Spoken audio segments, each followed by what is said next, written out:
जय संविधान, जय भीम, महात्मा गांधी की जय, गोडसे मुर्दाबाद। देखिए, आज जो मैंने टैगलाइन दी है कि शॉर्ट कवरिंग होगी और एनडीए के पैर उखड़ जाएंगे। मेरे प्रिय दर्शक और श्रोता इस टैगलाइन से थोड़े कंफ्यूज जरूर होंगे। जिन लोगों ने एमबीए किया है, जो फाइनेंस की पढ़ाई जिन्होंने की है, जिन्हें शेयर मार्केट का ज्ञान है, वो तो इस शब्द से परिचित होंगे, शॉर्ट कवरिंग से। लेकिन जो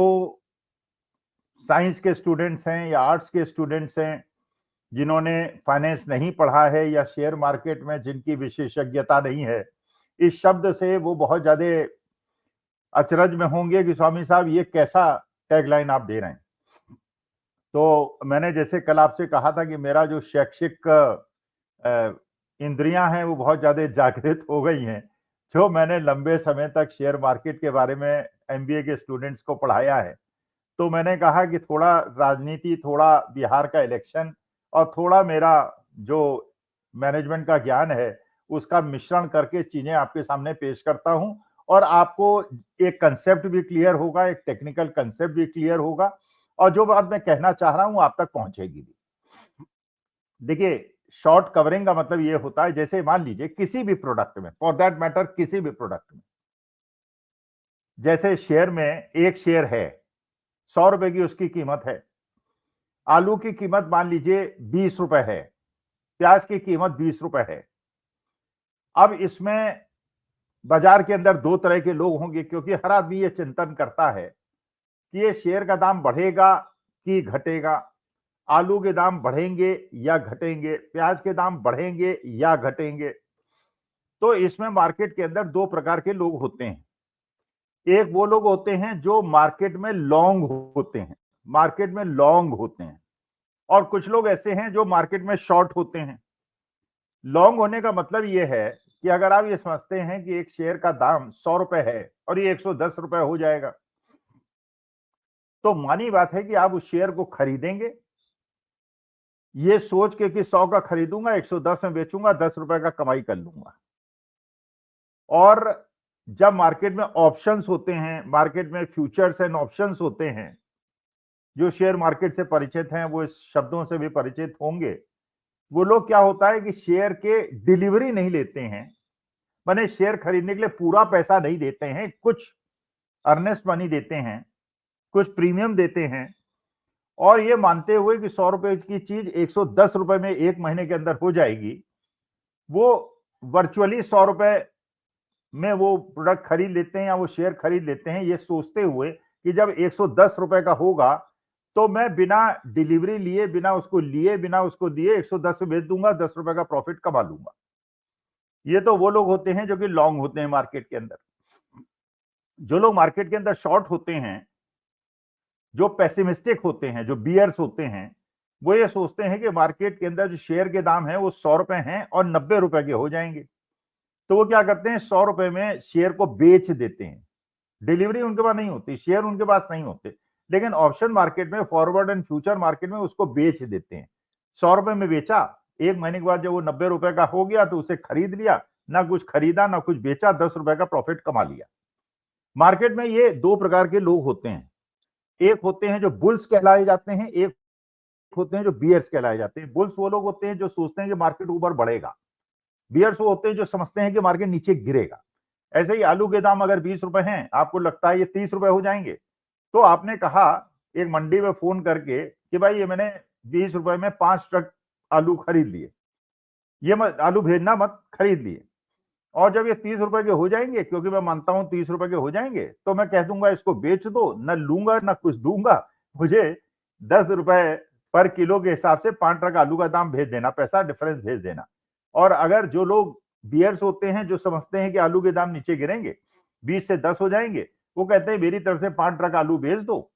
और जब वो 10 रुपए के हो जाएंगे, 10 रुपए खरीद लो, ना आलू लिया ना आलू दिया, 10 रुपए का प्रॉफिट कमा लिया। ये लोग होते हैं शॉर्ट। तो bulls and bears, long and short का कंसेप्ट आपने समझ लिया। अब मान लीजिए एक ग्रुप ने ये माना कि शेयर का दाम 100 से 110 हो जाएगा। अच्छा, फिर क्या हुआ, अगले दिन दाम जो है 99 हो गया। अब आपको निर्णय लेना है कि ये 100 का दाम जो मैं सोच रहा था 110 हो जाएगा और 99 हो गया, अगर मैं इसको 99 में बेच दूंगा, जो मैंने सोचा था कि मैं खरीदूंगा और 110 में बेचूंगा, 99 हो गया, अगर इसको मैं बेच दूंगा तो मेरा 1 रुपए का नुकसान होगा। तो या तो आपने 1 रुपए में बेच दिया, उसको शॉर्ट को कवर कर लिया, मैंने जो लॉन्ग आपने किया था उसको अनवाइंड कर लिया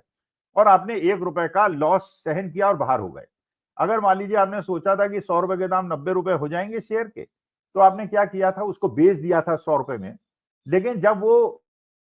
101 रुपए का हो गया तो आपने लगा यार हम तो सोच रहे थे कि शेयर मार्केट नीचे जाएगा, ये तो ऊपर जाने लगा, तो आपने 101 रुपए में उसको खरीद के 1 रुपए का लॉस किया और ये कर लिया। तो जब आप शॉर्ट करते हैं और मार्केट ऊपर जाता है तो शॉर्ट को कवर करते हैं, और जब मार्केट आपने सोचा था लॉन्ग होगा और लॉन्ग ना होके वो शॉर्ट के नीचे की तरफ चलने लगता है, तो उसको आप अनवाइंड करके अपने प्रॉफिट, अपने लॉस को कम से कम करते हैं, क्योंकि जरूरी तो नहीं कि हर बार प्रॉफिट हो, कई बार लॉस भी हो सकता है। जितनी जल्दी अपने शॉर्ट को कवर करेंगे या जितनी जल्दी आप लॉन्ग को अनवाइंड करेंगे, उतना ज्यादा आपका लॉस कम होगा। अगर डायरेक्शन सही चल रहा है तो प्रॉफिट कमाइए, डायरेक्शन सही नहीं चल रहा है, जितनी जल्दी आप निर्णय लेंगे उतना आपको कम लॉस होगा। लेकिन ये भी हो सकता है कि मार्केट 100 से 98 हो और उसके बाद 105 हो जाए, और आपने मान लीजिए 100 में खरीदा था और 98 हो गया, तो लॉन्ग को अनवाइंड कर दिया ये सोच के 98 से 95 होगा और 105 हो गया तो आपको अफसोस होगा। तो ये तो मार्केट में होता रहता है। देखिए यही चीज आज बिहार के इलेक्शन की स्थिति है। बिहार की स्थिति क्या है, देखिए बिल्कुल कल मैंने जो वीडियो डाला था, कई प्रकार की टिप्पणियां मुझे मिली, कई लोगों ने मेरी बात का बहुत ज्यादा मुझे प्रोत्साहन दिया, मेरी बात से सहमति जाहिर की। अच्छा, बहुत लोगों ने कहा कि साहब यहाँ तो बिल्कुल एनडीए ने देखिए टिकट भी अनाउंस कर दिए, कैंडिडेट्स भी हो गए, उनका कोई झगड़ा नहीं है और ये इंडिया गठबंधन महागठबंधन में झगड़े ही झगड़े हैं। अब आप देखिए बात को समझिए, मेरी बात को सीरियसली समझने का प्रयास कीजिए। मान लीजिए एक जगह से आरजेडी का कैंडिडेट भी इलेक्शन लड़ना चाहता था और कांग्रेस का भी कैंडिडेट इलेक्शन लड़ना चाहता था महागठबंधन के अंदर।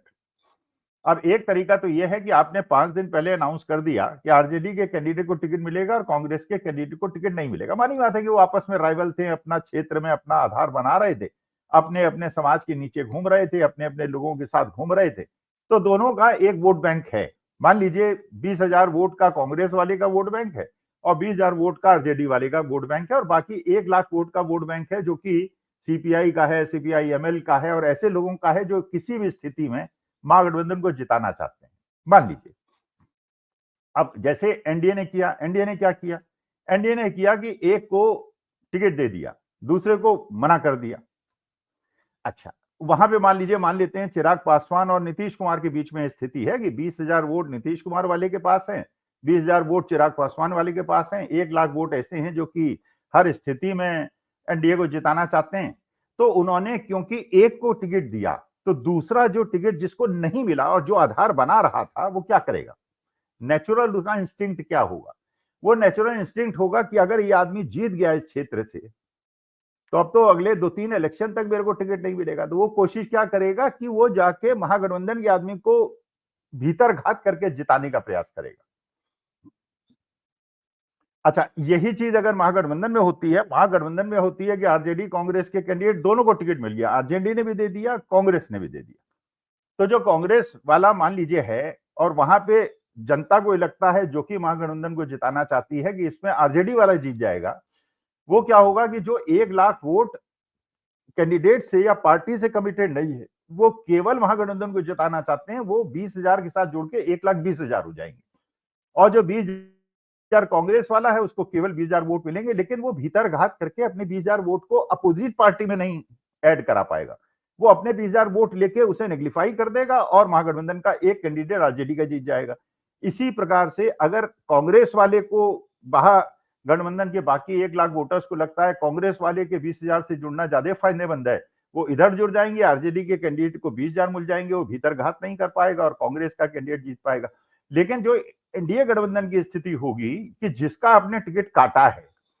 उसकी भरपूर ये कोशिश होगी कि अगर इस इलेक्शन में, यंग आदमी है 30-35 साल का, वो सोचता है कि अगर इस इलेक्शन में मेरा अपोनेंट जीत गया, जो दूसरी पार्टी का है, गठबंधन मेरा ही है लेकिन पार्टी दूसरी है, अगर जीत गया तो 3-4 इलेक्शन तक तो मेरा चांस ही खत्म हो जाएगा। वो कहेगा यार अपोजिट वाला जीत जाए लेकिन इसको नहीं जीतने देना है, इसलिए वो भीतर घात करके अपोजिशन वाले को जिताने का प्रयास करेगा। तो ये महागठबंधन की स्ट्रेटेजी जो मैं बार बार कहने का प्रयास कर रहा हूं, ये स्ट्रेटेजी है।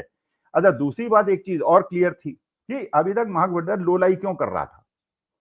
महागठबंधन लोलाई इसलिए कर रहा था कि एनडीए गठबंधन के जब उन्होंने टिकट अनाउंस कर दिए तो वहां पे जो कुर्सियां चली, वहां पे जो लाठियां चली, जूता चप्पल चला, वहां पे जो लोगों को दौड़ाया गया, वो इसीलिए दौड़ाया गया कि दो गुटों में से एक को जब टिकट मिला तो दूसरे वाले ने उसके ऊपर आक्रमण करा दिया। और वहां पे क्योंकि बड़े बड़े नेता गए, उनको भी लोगों ने घसीट दिया, उनको भी दौड़ा लिया। महागठबंधन के अंदर स्थिति हुई कि वो बिल्कुल लोलाई कर रहे थे क्योंकि टिकट किसी को दिया ही नहीं था, तो सब लोग एस्पिराइंट थे और सब लोग सोच रहे थे कि मुझे टिकट मिल जाएगा। और जब टिकट एक आदमी को बिल्कुल लास्ट मोमेंट पे मिला तो ये वाली जूतम बाजार की स्थिति। लेकिन चलिए, गोदी मीडिया ने एक हवा बनाने के लिए कि महागठबंधन के अंदर डिस्कंटेंट है और महागठबंधन के अंदर बहुत सारी लड़ाई है, उन्होंने दिखाने का प्रयास किया। जो मैं बार बार कह रहा हूं, एक प्रकार का प्रोपेगेंडा था, एक प्रकार का फर्जी खबर थी जिसको दिखाने का प्रयास। आपने देखा कि कल एक ज्वाइंट प्रेस कॉन्फ्रेंस हुई जिसमें महागठबंधन के सारे लोग थे और उसमें पवन खेड़ा ने जो वोट चोरी के बारे में चुनाव आयोग ने जिस प्रकार से फिर हेराफेरी करने का प्रयास किया है, उन्होंने ये बताया किस प्रकार से महागठबंधन के कैंडिडेट्स को कहीं डकैती, कहीं चोरी के मामले में अरेस्ट किया जा रहा है और जहां से जिस प्रकार से महागठबंधन के कैंडिडेट के कैंडिडेचर को रिजेक्ट किया जा रहा है, उनको अपॉर्चुनिटी भी नहीं दी जा रही है, लेटर लिख के भेज दिया जा रहा है कि आपने फॉर्म भरने में गलती की इसलिए आपका टिकट हम स्वीकार नहीं करते। और उसी में जो एनडीए गठबंधन के लोग हैं उनको बार बार मौका दिया जा रहा है, दो दो बार मौका दिया जा रहा है, गलती सुधारने का मौका दिया जा रहा है। तो चुनाव आयोग और प्रशासन की जो निष्पक्षता के खिलाफ राहुल गांधी प्रश्न उठा रहे थे, वो वहां की जनता भी देख रही है, जनता तक ये बात भी पहुंच रही है और जनता को बात समझ में आ रही है कि किस प्रकार से जो राहुल गांधी वोट चोरी का आरोप लगा रहे थे वो सच है। अच्छा, फिर इसके बाद ये भी आपने देखा कि जैसे मैंने शॉर्ट कवरिंग और लॉन्ग अनवाइंडिंग की बात की थी, जब किसी भी शेयर में या किसी भी वस्तु में, आलू में, प्याज में, किसी भी वस्तु में लोगों को लगता है कि ये चीज बहुत तेजी से ऊपर जा रही है, ये चीज बहुत तेजी से नीचे जा रही है। मान लीजिए अभी तक लोग मान रहे थे कि एनडीए गठबंधन बहुत तेजी से ऊपर जा रहा है और महागठबंधन बहुत तेजी से नीचे जा रहा है, और जो हवा फिजा बनाई थी राहुल गांधी और तेजस्वी ने और दीपंकर भट्टाचार्य ने, वो हवा जो है वो बिल्कुल रिवर्स हो गई है। तो उसके बाद लोग क्या कर रहे थे कि एनडीए में लॉन्ग हो रहे थे और महागठबंधन में शॉर्ट हो रहे थे। अब इसको रिवर्स करने के लिए होता क्या है, जब शेयर मार्केट में या इस प्रकार की चीजों में जब ट्रेंड रिवर्सल होता है तो बड़ा स्टीप होता है। माने कोई शेयर अगर बहुत तेजी से नीचे गिर रहा है तो अगर कोई भी पॉजिटिव इंफॉर्मेशन आती है तो बाउंस बैक बहुत तेजी से करता है। बहुत तेजी से अगर कोई चीज ऊपर जा रही है और उसमें कोई नेगेटिव खबर आती है, बहुत तेजी से नीचे गिरता है। इसीलिए वो आप जानते हैं शेयर मार्केट में रुपए में, डॉलर में, दुनिया भर की चीज में उतार चढ़ाव होता रहता है। तो इसीलिए महागठबंधन ने अब निर्णय लिया है जो बिल्कुल प्रॉपर निर्णय है कि हम एक ज्वाइंट कैंपेन चलाएंगे जिसमें दीपंकर भट्टाचार्य भी होंगे, राहुल गांधी भी होंगे, तेजस्वी यादव भी होंगे, मुकेश सहनी भी होंगे, आईपी गुप्ता भी होंगे, और ये लोग साथ कैंपेनिंग करेंगे और जिस जिस कॉन्स्टिट्यूएंसी से गुजरेंगे वहां पे सारे कास्ट कॉन्फ़िगरेशन जिसके बारे में पिछली बार ये ध्यान नहीं रखा था महागठबंधन में और एनडीए ने ये ध्यान रखा था कि उन्होंने एक माझी समाज के लोगों को भी अपने साथ दिया था, पासवान समाज के लोगों को भी साथ दिया था, कुर्मी समाज के लोगों को भी साथ दिया था, समण समाज के लोगों को भी साथ दिया था। उसके खिलाफ एक मोर्चाबंदी महागठबंधन ने इस बार कर ली है जिसमें पान समाज के लोगों को भी साथ ले लिया है, जिसमें आपके केवट समाज के लोगों को भी साथ ले लिया है, जिसमें यादव समाज के लोगों को भी साथ ले लिया है, मुसलमान समाज के लोगों को भी साथ ले लिया है और सवर्ण समाज या अति दलित, अति पिछड़े समाज के रिप्रेजेंटेटिव कांग्रेस को भी साथ ले लिया। तो ये जो पूरा वो बना है समीकरण। इसके बाद देखिए टिकट बंटवारे के बारे में आप देखिएगा, टिकट बंटवारे में सबसे ज्यादा मुसलमानों को टिकट कांग्रेस ने दिए, उसके बाद आरजेडी ने दिए, सीपीआई-एमएल ने भी 10% लोगों को दिए, और उधर इंडिया गठबंधन के अंदर बीजेपी ने तो किसी को दिए ही नहीं दिए, जेडीयू ने केवल 4 लोगों को टिकट दिए। तो ये जो 17% का कंसोलिडेशन है, तो अब सवाल ये है कि जो एक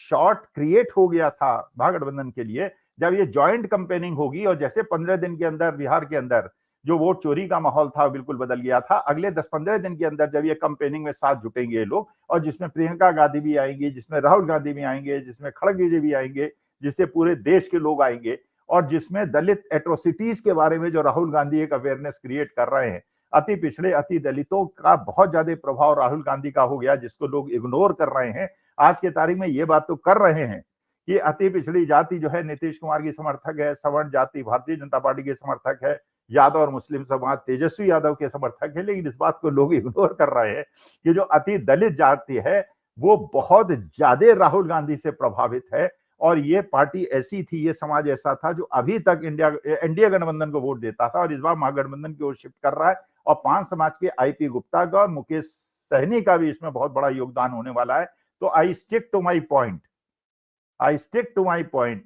कि जो फिजा है आप देखिएगा 10 दिन के अंदर बिल्कुल उसी प्रकार की हो जाएगी जैसे वोट चोरी के खिलाफ जो फिजा बनी थी। और युवा क्योंकि इस बार तेजस्वी यादव से नौकरी के आश्वासन पे प्रभावित है और अति दलित, अति पिछड़ा समाज जो है राहुल गांधी के उस कैंपेन से बहुत ज्यादा प्रभावित है, जो एक प्रकार की एट्रोसिटीज आज समाज के अंदर हो रही हैं, विकृतियां पैदा हो रही हैं उसके खिलाफ। तो आप देखिएगा जो बात मैं कह रहा हूं, मैं तो यही मानता हूं कि जो मैं कह रहा हूं वो सच होगा। फिर देखेंगे, विश्लेषण करेंगे कि सच हुआ कि नहीं। लेकिन ये बात बिल्कुल सही है कि आज के तारीख में जो रणनीति महागठबंधन ने बनाई थी वो एनडीए गठबंधन से बेहतर थी। ये मेरा सोचना है। जब रिजल्ट आएगा तो उसको देखेंगे। नमस्कार, धन्यवाद और प्रणाम।